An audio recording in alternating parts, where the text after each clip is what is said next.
The Cold Road is a completely true story. This incident happened in real life, and though we experienced fear in that dreadful event, many people there claim it's all a lie. Nothing like that happens, and such things only exist in stories. Perhaps I used to think the same way, but now I believe that something like this does happen, which scares many people. I went to the cinema with friends. We watched a show from 9 to 12, and all friends came out of the cinema together. That's when one of my friends said, "Hey, look, the fog has come down so much that nothing is visible." Because it was December, and the cold was very intense. As soon as we left the cinema, my teeth started clattering. The cold was so severe that visibility was reduced to just 10 steps. I said, "Hey, now we'll have to ride the bike at the speed of a tortoise. Look, nothing is really visible, so how will we reach home on time?" Friends replied, "No worries, we have to go home anyway. And besides, let's not wait for the fog to clear here. Let's go." After that, we all started our bikes, and from there, we moved towards home together. We hadn't gone far when one friend said, "Hey, the road is completely empty. No one is stopping us. Why not have a race and see who reaches the neighborhood first?" Upon hearing this, the rest of the friends said, "Okay, let's see today who has the courage. Why are you doing a job that leads to death? Nothing is visible even 10 steps ahead, and you guys are talking about a race?" I said, "Hey, it's not like that. Due to the fog, visibility is low, so how can we race like this? Don't you think we should be very cautious at this time?" That's why my other friend said, "Hey, we all love races. Let it come slowly. Besides, when we go in front of it at the speed of lightning, I'm sure all his precautionary advice will be forgotten and he'll fly the bike like the wind." Because that's his way of teasing whenever someone overtakes him. So he automatically starts a race with them and goes ahead. Only a few people know about it, right?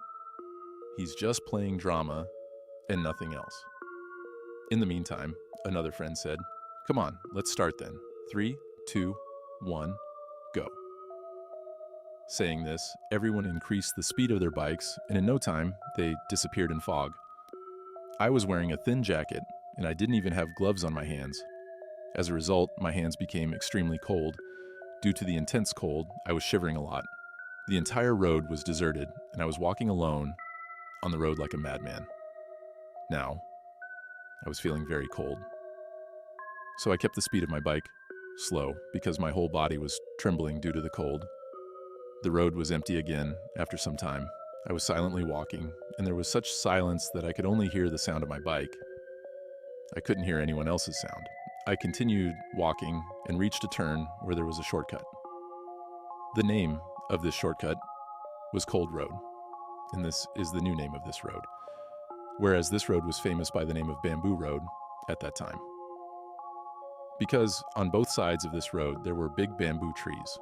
Both sides of the road were covered with trees as if someone had put a roof of bamboo on this road. I thought that if I take the road with bamboo trees, I will quickly reach my friends because my friends will go straight to Dharampura through Mall Road. I will reach them. But along with this, I was also a little scared because this road was already infamous for strange and unusual incidents. I had heard about this road from many people. They said that this road has a lot of spooky things.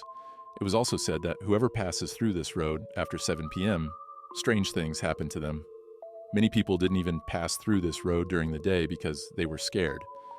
Because both sides of this road had no settlement, only some jungle-like shrubs and bamboo trees. Some distance away, there was an old college on the side, and the way to go to the college was also on the side of the canal, meaning only the wall of the college behind this road was there. And after 7 p.m., no one passed through here.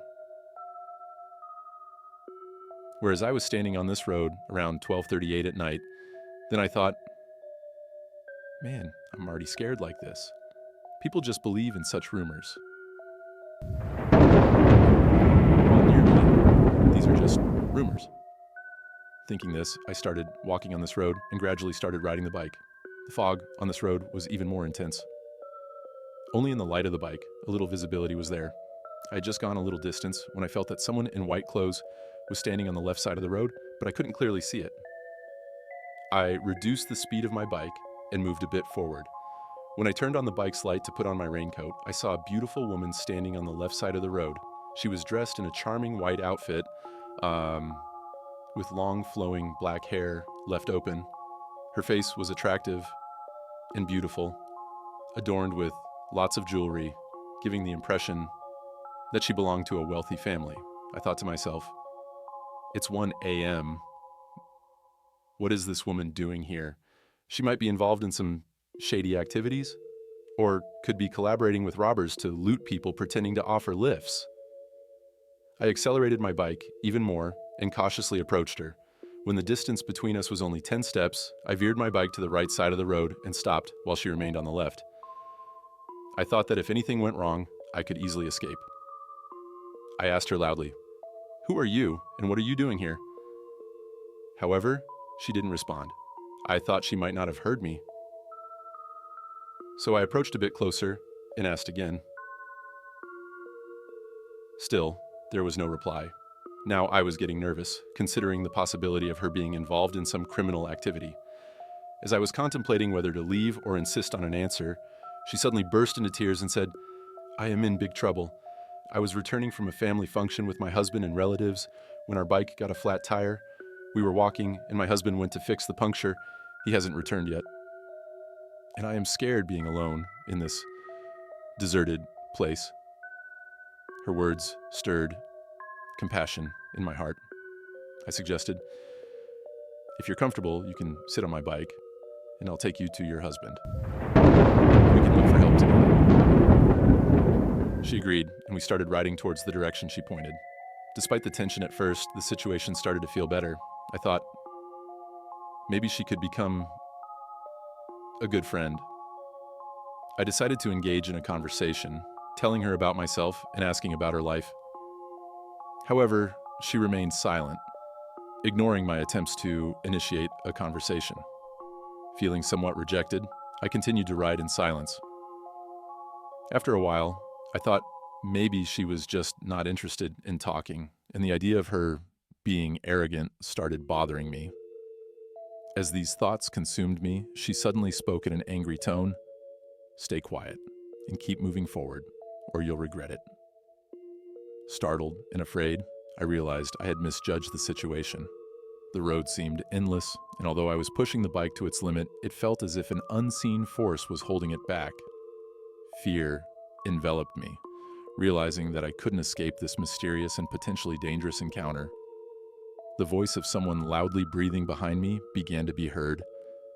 It was as if someone was forcefully inhaling near my ears. Goosebumps started to appear on my skin, and in that moment I realized that it wasn't a person with me, rather something else. Suddenly, a hand was placed on my shoulder, and a wave of fear ran through my entire body. Trembling, I turned to look at my shoulder and saw a strange black hand with large, nail-studded fingers. The hand slowly moved towards my neck, and a chilling laughter emanated from behind me. The laughter was so intense that it drowned out the sound of my bike, which seemed to have gotten stuck in one place, while its tires were still spinning. At the same time, someone placed their mouth on my other shoulder.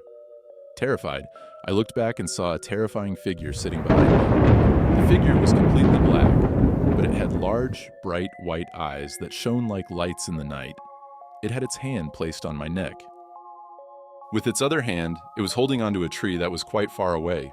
Perhaps that's why the bike wasn't moving forward. Seeing all this, my entire body became as cold as ice.